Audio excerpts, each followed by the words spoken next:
Ole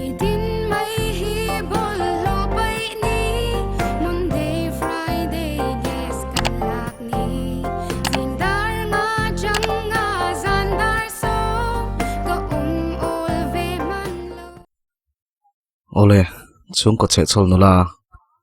season 2 bung ngara chiar chun zomang athen khan chung có che chol nu thloi lo ti to ro te khan tia emponi se chiar phot mayang sheta POV samphaya chun kho kan ngak thima chuta tang chuan motor dang kan man tura an lo da chu kan keng ta thunga bungro chu helama min ron pe do ni mo kan ti kha keima ni lak vek tura lo nia akhir don khop mai kan tal boi mai chu ka hlaw hle a principal chuan anaw te chu bengala kan lam chu kan tlang mai a keima chau chin ngai toila engma ka hlo ka ring ho lo ma se mi thla boi te le anun ron lang zut chuta chu chun min ti hlaw thonga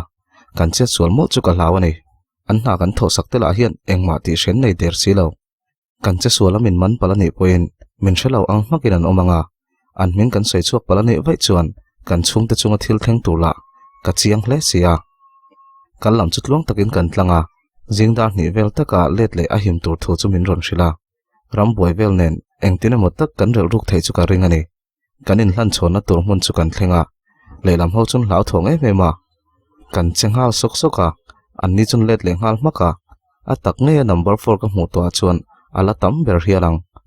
min manani vai chuan kan phur ri tur zia mai chu prese chuan an soi aina tam dai mai ati zoi sapa anni hian kan ta na turin thilan lo setup ani lo mo ama sa an hming chiat na ti renan ti in ngai tu ding ti hriat tak chana ngoi wangwanga ka shelo le du than tur kan nei ri lo inaw te chu anin ring toem lau thong ru tak chon ka tia o anin ring to thu ka pek ve le a che chuak thei turin anin ring reng to e ti in cigarette chu a zu khowang wanga ril ru ti thoven nan tin kan zuk sak ve ngota dar khat vela ni towa tirole ile tang ka tia prisi chu motora chuna lut ngal thina phurang thadu dap dap khop mai kan tlanta mizoram kan nei to viau maya puzo le na chon film khurang cheu duty no mania ti in min ron message ha kan motor ken chu damdoi phurna tur renga ti danglam ni in an shebel to hle ni ro chuan min man lo na chance po a thaviau thomai kan restop photanga yani check gate kan va thlenga an lo mu deuh veka chu chu rem changa chu in tlan tlang katuma kan tlan tang trep tia chon sipai pakha chon ding ro a ron ti treng choka than fi ma far zoi zoya kain tuai fa ya prisin hena chon lau thong angin nom su ka tia duty chon enga nge tlan tlang in tum ngota a ron ti kai chon a kan ding wang wang renga tu man ron kal silawa in mu hil vek sia kan ron ti har lo mai cheu ka ti chuan dosu khoi in motor he kan check don lo chuk teu a tia duty dangpo an ron tho chu ngala kan motor chun dap kol na sa ka thodep de phini mai an manani vai chuan a thanem sia anung chu motor dang aina cha deuh tin hriat chu chu ka hlawani a hon thein an siama a hnuaya chun kan da khania an zinga pakha chu hnunga lona pipe vel le thil sang sang kan phura puzo lian ate company thil vel ania zo khothar lama an nakal angin kanin soya an zinga pakha chun a oi lo mel hle ya min en le wang wang thina ke chu kain controller config tak chon ko ma chu pa chun chu tiang company thil ni si tunang huna ron ho kheranga yam ni ati bung deuh ngata ke chon nia naktuka hen kan bung ro hon ho hi plumber sowin an ma mo nge nge don sia solama kan ha kan man ban hawania ka ti lai chon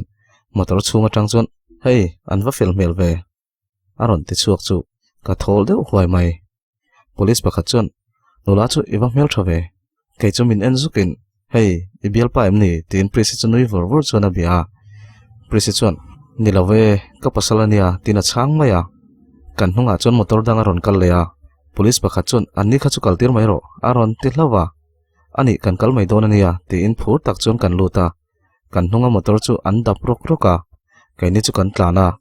thuipo kan la tlan lo kan hnunga chon bike in min ron nin ka sia ka tlan chak dewa aron tlan chak vele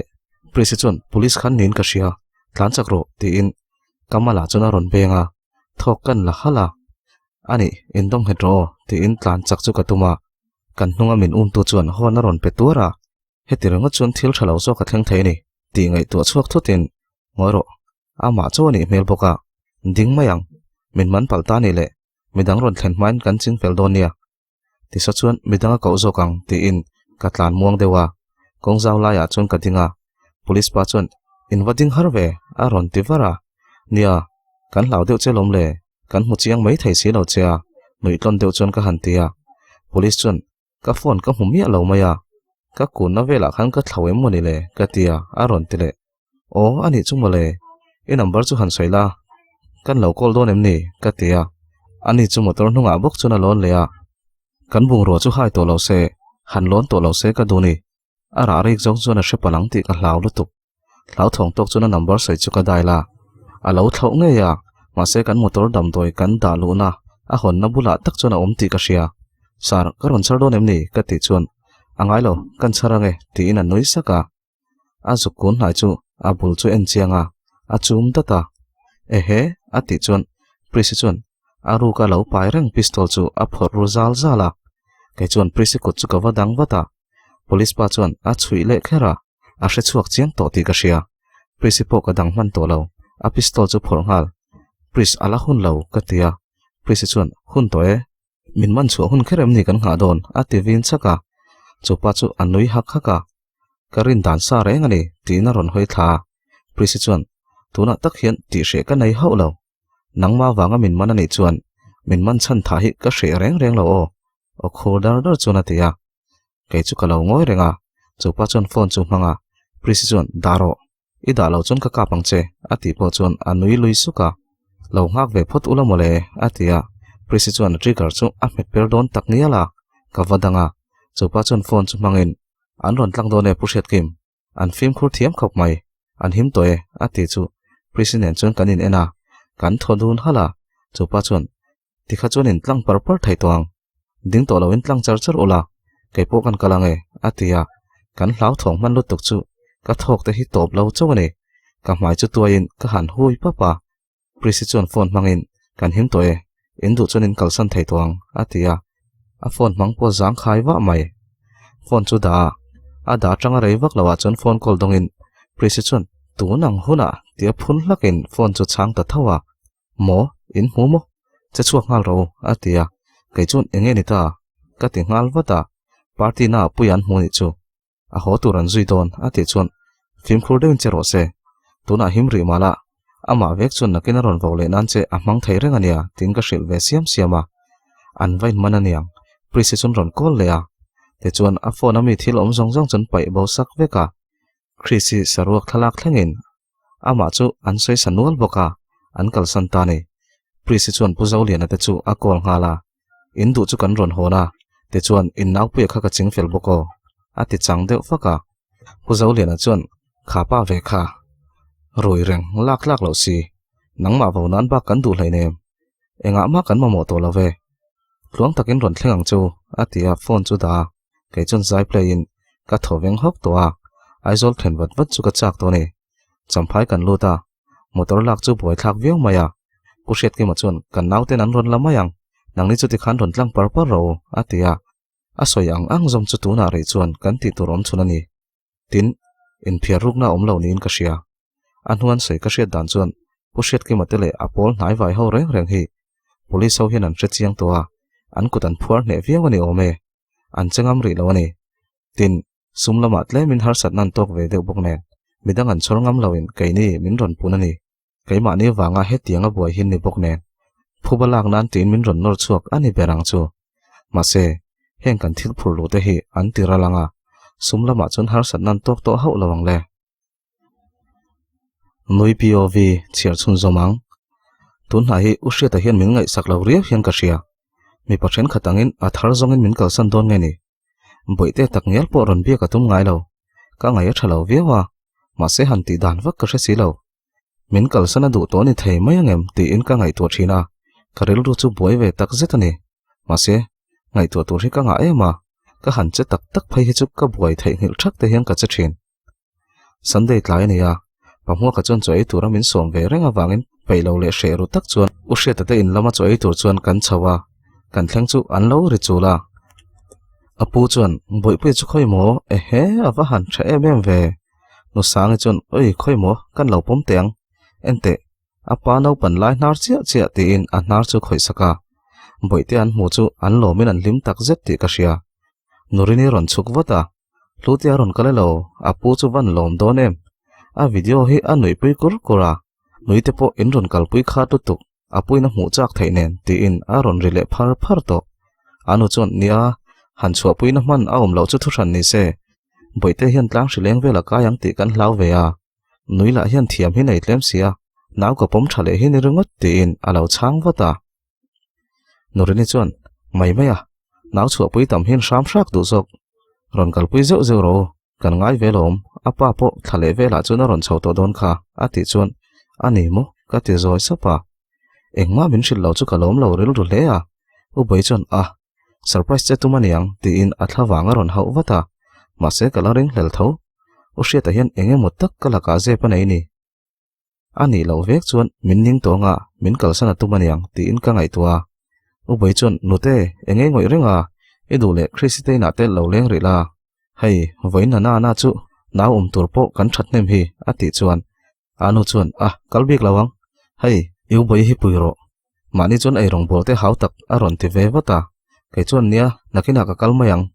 ama poron chuak trepang kalau pui zo kang che te in chokalama chuan u boi rol chuan ka phaya u boi chuan angai lo sin hei han siam vak ngai om to lo dam dap chuan atia u boi chuan fridge suwa hongin salad siam tur chu min chan tira pamhua ka du dante nu sangi du dante a soi zat zata nakin loka kanu le pa tak tak an lani mai thei boka mau interview ani pa mai ka ngai tua oi ka pe lo we ti hian jing tin in thasung deuin ei rong bol tur ten ka thonga yanga ka ha deuh ten phun ngam loin ka ngoi kar renga ka thil du te ka sei zot zot ngam om si lo a pasal nei hi a mi khwal angreng kan ni donin ka ria ti in ka ngai tu na chu akal thui lutuk u boi chon nute chamte kha ria mania in ti apal lawange aron ti ka thil chan lai chu ka ngai sak lo ti dewaniang ka nui suka u boi in thau ma thinem ka ti sup rengata a soi tu rawang ani enge chu chu ka zo ringot chan le a jing tho ma ka hupur e mani zan ka meng rei thei si ma se mangai berte tan chun kain siam rem ve mayang chu karil ru chin sual but puta u hria ta nge mut ti chu ka ngai tu awan puitlin lo thei tak u boi chu nui sen sena enga ti te dai nge i zo na chu tho ma i hupur deu ni mo ati chun ka nui suka a chu lampo ni lo ka zot ve mai mai che lai deuh chun ka tia u boi chun lal nui te chu bol lo pai tu berania a thau ma theia kan ti kan lo lom nen ala ti sui a van zia lo tak nia ka thau ma thin lu tuk ka ti ringot u boi chun bol lo pai motor zingan lo kal khan i pai zia sia kha khan an kai tho thin chem ni nui deuh chun atia anun min kai thowa chuan kamule dei zela lom ka ti chuan u boi chu nui sen sena u boi chun tak taka lungai su kan thau ma lo lu tuk kanu hi thau ma inu ang tho cherang mai nia i pamhua kala ina ompui chu tangai don boka in chung lam ta chu ngai tu ngai lo ati chuan chu tiang lam po ka ngai tu chung lo ka zot mai mai che ka ti tham deuh tria ka karil ru chuan oi zo tur she lo nu ti in ka chala chun ka beng zawa kan thil chan chu kan chan zawa u boi chuan hei chom he kan siam hin deuh vek to nia heng bol vel hi ni to mai pahnia ti thei po ni lo hi i du le lo om mai mai la i du le khristibula chon kal to ro ati le ya kai chuan do kan he kalo ti 5 phutang ka ti le sha ma nurin chuan in mau nu chu awa felom ve tinaron aw lar lar ka zak lut tuk ka sen op opa ka sa chuak vek main ka ria anu chu ka vaina ani po lo nui hak haka u boi chuan angai lo lut tuk hei kala chi don alom in thlasung ani kha kalro ati chuan ani khristi chu ka zuk mu zuayang ka tia u boi chuan fricha khan purun na kan da ron la lok mai chuan ato ka ni mai atia fridge chu ka wa hong chu achunga artui plate an lo da ni kha ka hon rual chuan a omna dik lo nge ni a ron tlake choka oi ka zak lutuk an vai mai chuan an ron hoi thapa ana ka tivak ringota ana tur pakhat ma om top silo u boi chuan kanu le bok ani mo achunga da to su ka ti ngun nen khoi kan lo ti fa yang e a ron ti ai ke man ka lo ti fai mai ang in thlasung tok chun ka tia nurini chuan mau thar lim he chuan che chual te hi olania ala ron ti zui ar tui chun wavom chok mai ka du u boi chuan khoi i om rai chuan i zak mai mayang nui sen sen chuan atia mun phia le bol ho ru na so ron la la kal to mai ro atia ka wala sok soka ka kal ngal dei tak tak boite po chu ka ngai sak lo ka zak lu tuk em tin ngai min soi zu yang le pasal nei hi ka qualify lol lo ni Christian zone ka thlenga chak to kin ka lut ngal Chrisi chun sofa chun alo mu ka va beng chu oi ka zak lut tuk ka va ti ngal no siam te chun he nui chu ron kala lo alo ti vara Chrisi chun an ron kal don chon ron ai don ka ti kha ati chun no siam te chun enga he ta mo ati Chrisi chun ni lo pasal te na ati chun Chrisi chu ka beng le papa ana enge ni vak vak imol si aron ti no siam te chun ni take inu ron kal vem alo ti ngal wata kai chun ron kal e khu nurin tenen anin kom le to thuthlung lamanin soini ka ti chun ipa in tun la chu thuthlunga tui pui me warom kal varit langa cross thu kal sana ati chun Chrisi chun thlungte ron hroi chho ta che atia no siam te chun nui pain a chang le cross mo yain tia tuna thlungte ani le toilo ti na lo nui var vara Chrisi pa po chu lo nui sun suna no siam te chun ni lo lo in ko su a rai nuwa putlena ol te nia ti te thena moi te chu angai om reu mai azukal ve tiang rampal moi chome hi lo vil sun zom ro muzara phone hi en renga nui le ang vur vura ati chun Chrisi chun deu khera min sei sel tel kher lo hi chun engma hin ti thailo azukal mai mai teu atia an thleng chu eng tak soi ho angmo an nui dar dara ka chanchin an soi ni tura ka ngai me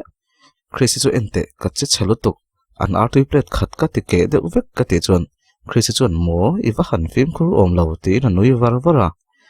nei su a za thlak zia chu min en thap zia ka lai lu tukin ana kan ti ringa ta ka ti chun Chrisi chun thi thei a ti in anui zui hok hoka local ro chome vil pason in komang good news ka nei ti in ama chu hlim mel topa kan phaya thuthleng chu pot chuakin ente ti pa chung ka mai zona chuna phone chu ron da enge ka lo ti ha thala kha enta che ati chu engmalan lo kha thuziak lir ni kha ka ti hluka toy chho ve mai ta che ati vin ve le ngal thaka min ron en tir le chu he puyai lo fir chi thelu temni ka ti chun ai amak lutuk engtin ma ka te lo ni zan mai khan ngai dam min dila engki ma delete vek to thu soya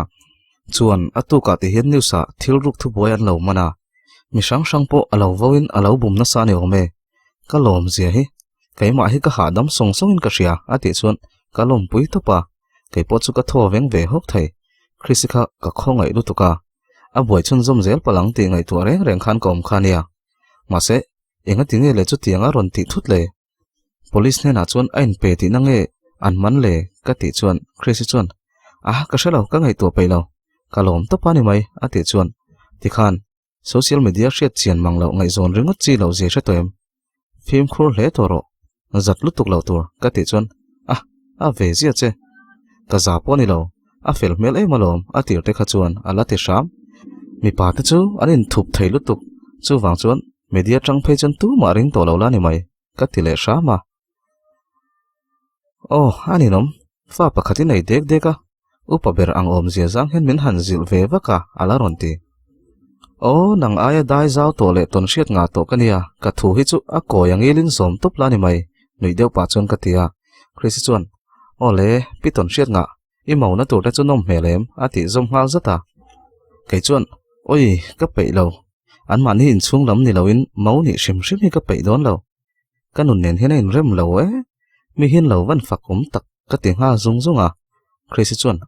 ata me ma enge chu ti taka pai om lo au mem ni aron ti mi khol cham ra yang vel hi kan ni don tlotin ka ria ka zalen na hi zali som hnia shal mai turanga ka ngai ka ti chuan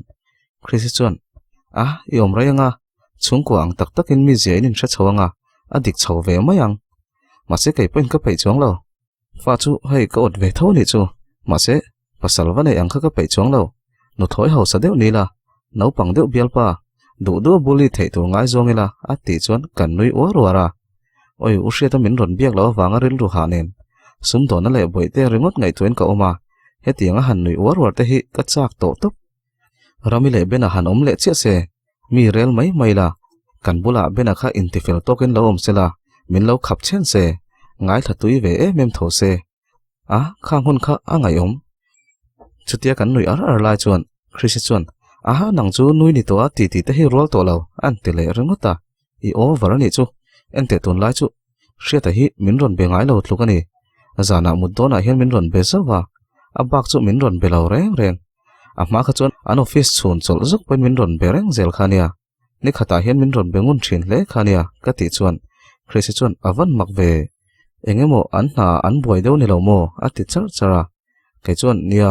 ani chu ka ring ve deuh thawa ma se a buai thu tak nial po min shil man lo kha pa han buai chu an lo buai deuh ani point min shil se ka hre thiam ve mai tur ania ke chu zoi zoi hian min thla tu mani ka ring ka ti chu Chris chuan imol si thil hi izel din na sa sia e shim shrimin fain nei ma inin ngai zon la yang diak deka in kher chu thei to lo mai thei sin tin nu pai ni huna phei chon kha tiang diak diak kha ani don mi lo ania sof lu tuk su min ti ve khang lang a ve cha ka sof lo zia hi shem ngai to la tun ma ang diak diak ka bai sei po ni lo ni khata voi som don min ron be thin khan voi khat chia rei lo te chia min ron bia nia tin chu min ron biak lo te po nei to chu ka ti chuan Chris chuan ani thawa ma se thil hi ngai kun dur thei lu tuk enge mo hle ka hian min thena tu maniang ti ngal reng zel mai sof chu kha kha ni kha doi reng reng hian ni oma I du le lu tuk hi I a vek to ni hi a ti chuan ka du le lu tuk ka wanga he tiang thleng hi kan nia I hre reng lo mo le ka ti chuan ani ve tho mai ma se engma ni lawang an boi ve lok chaw niang zanina alaron biak lo che chuan ingai ti thalo ve chaw do ne zan khatin biak lo ti mai mai a ti chuan mangai tu le a ngak tu tan zan khat rei zia hi shelo ni kha nang chuan mangai tak tak ila tong lawa ka ti chu a tok du to kang engkim tong toi utong bi ki ni mai ro a ti chuan kan nui ar ara ani noma ke ni zong kan chan bi khi kan wan nei ani top mai nang ni la ka hi chuan ka ti chu I chevel ani chu bena hi tun lai be ve te a down te mai nia a ti chuan te da ya kanin bengai lo lutuk group vela kan ti ti bak hi engma kanin kom zui lo ka tia nia bena pona soya bena le Chrisingot phei chu nangma zara ka thian tha ten nia an thaina zong zong a thian te pui du chin nia rami suma ui kom dewe ti mai lo chu chupo nangma tanga zir chuania a ti le khera che min ron mer tel khera ngai lo sei mai mai te enge a bena chu a status le story vela hi chuan anun hi anom melin a enjoy mel view sia ka ti chuan Chris chuan chu tak reng chu lo mi hriat lo em group vela po hmanangin aron tong ngai tak mi lo hi raminen pon anin nial zut zut thin khania a ti chuan ka ngai toileta kan thian li group lawa po kan class group apo aron rive reng zel khania tun lai chu ron langai ta lo reng mai tin ka ngai tua alo ni chu mole enge a har satna ka ti chuan Chris chuan a football career chung chang chu nia rami po khana bia han soi pui dan vak kan hre bok si lawa football chung chang phei chu kan hre si lawa an ko chian a khel tir du vak lo ni ome tun lai ain khel na po aron status kha te mi a ti chui ngal zata ain khel na chu aron mang reng lo mi ka ti le deuh hoa Chris chun I a sia khang te chu ain khel tak tak na ni lo an practice na vel mai mai ni kha tai matakin ka practice na po ache thapol kania chuti chungcho min chhor du mi alawa tin benarel ru ha thu te chu min shila ani mo ka ti zoi sapa ama kha chuna boina haute te le a hlim na hauve te po kha min shil ma saber zela a professional contract mu ma sakber po kha midang in an hriat main keima min shil ma saber ani kha a chung te taknial ponan la shelo khania min ron shil khan ma se tuna chun ka hriat lawina rukin har satna tam takalo turani ti ka shia ma se ka enrol na turani chiam tiro ka shelo min shil du lo chun zuk zofia zuk nem tumvel kha ka ti turani chin ka shelo ni tin keipo mani to ka karil ru ha ve view mai sia chulawa usheta hian bena ka biak hi phal chia lawin ka hre ve pok nakina la ngai to mayang mani hi in ching fel ma sapotila ti in ka ngai tua anu churon aw lalnu boite a thapania ron kal toro aron tile to anu obom thalu tukhi chu kan thuna iphak na chin ni se khoi lai mo local council hon chung a hian tlangaw na hi peila a thang awrin na tel mi lo pein ve ngai vai ho chu kau khom vek thein karin nu ni hi chuan du ang pona om theilo nui sak chuan ka tia Chris chuan du anga inoma wangin du angin inom thei to lo ni kha aron ti zo I tong thei kan chuklok zana ron lengte rami som bokila ka te chuan naktuk monday pe om lo nen ka urlok don kar topa ron len kan tum zo kang in ho man ron lut deng che atia boite trap boy pui tur chon ka kalwata anu chon ewa han rei em ve mole khuta jok choi ei done mokati alom alo ti man ka zak deuh bok si no sang chon kha no te han pela in khom na kan nei zo yanga chaw kan ei don ya boi pui po tlai lu tu ka ho pui chi ni lawang tin boite chomin pe a no te chu ka nek tira mi jing han pek vel hi ka zak tlat zela chaw kala ma chon ka phei dewa u boi chon a thathiam aniang alo nui suka ka nui ve ringot noreni chon keipo kan han chawng e muan zu he a alo cha thak main cho hanai pui teng ati chu kalo nui suka noreni le pamuana in hau tila norenin pamuana hau zo kan imang chu chrisinena kan ngai thak ruk thin lai takha angai om reu top noreni chona chuwa ma chon ma mingi te nu pa chet chut sa chu helama kan phul lu taron chuwa ve ai tur henia ti in arel zui shama soi zui pui pai chu om veila athule du don ti ka sia anu te ho po chun lo nui var var hloma mi rel har te po an ti niang a shim shim in khar u ve ki chon concrete ani ve boxia thom she thi har ve thowa ria se chon kanin nel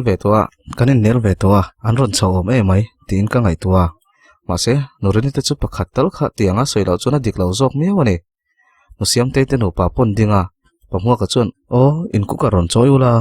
colony choi khom ani mai lom ati chuan noreni chon boite kum khatatlin trep to hi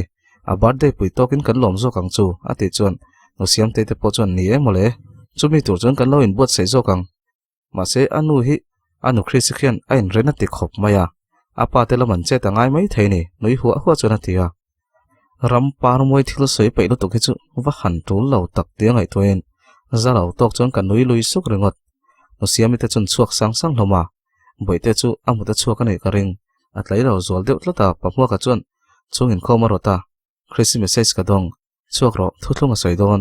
thlungte kha chuak pui dai ro tin min ron thon kan nui za boxi nei chuak chi ni boxi lo pamwa ka ka en chon kan nui za Chris zek zok hi chu in khom na chu kan mang do na boite chu ko oi pa pamwa ka chon thu soi thana thuthlung chu soi kai don ta tak tak Christmas message min ron thon chu ka hre chuaka kan nui za chu kan sum thei don lo ka biang chu ka meta boite chu tre se ka du lutuk chuan lama manga chua pui de ka du ni amala khan cross thu boi pui lai khan Chris khan a soi tur lo soi pui zat zat thei thin khania anin hre chiang ve ni boite chu tre lawa pona kan vo oi zo yange tin ka chuak wata in sum ru deuh chuan ka vanui deuh hoka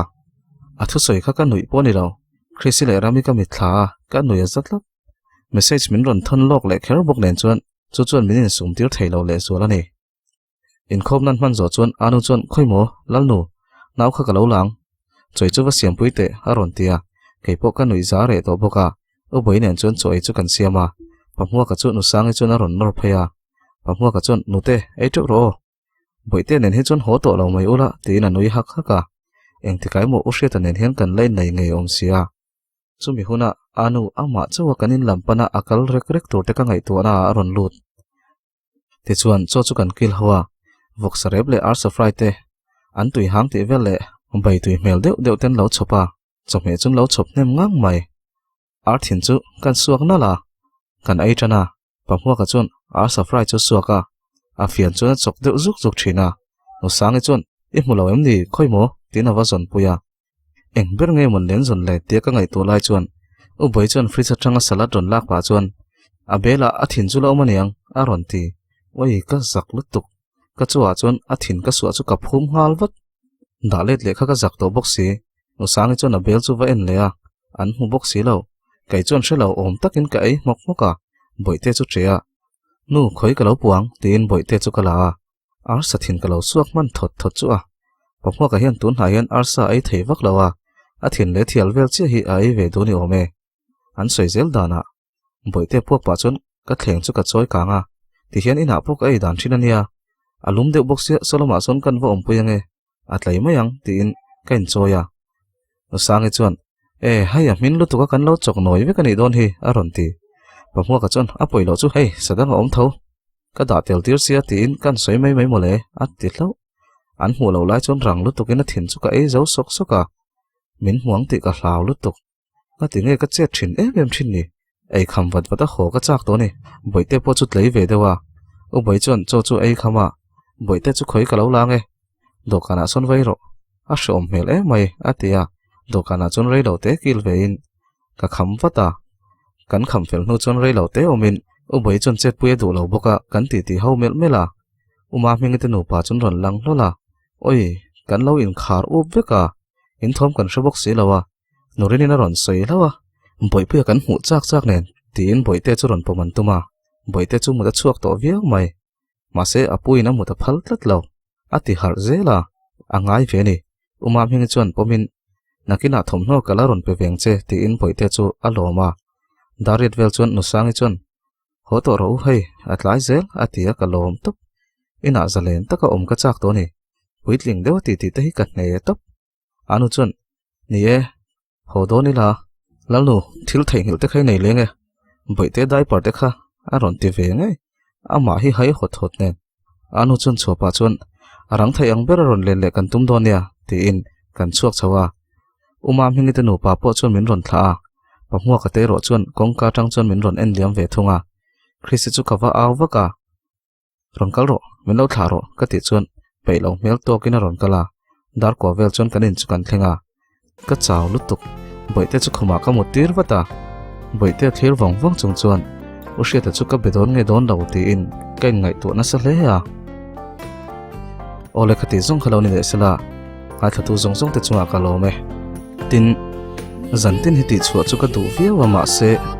enawa hian ms word a hian phek wa hi zan khata hin ka ziak thin tlang puita chuanin chu tun hai hianin zan khata zia thei lo hi ka nei ta fo maya chumi wang chuanin zan tin ka lo ti thei ta lo ni poin zanina ka danga atuk kan olanga atuk le zana tiang tal chuan ti kan tum do ne lo hre thiam ram ula chuan ngai thatu zong zong te chunga kaloma min lo like saka min lo comment saka in pe chuan min lo share sak le thau turin ka som cheu ni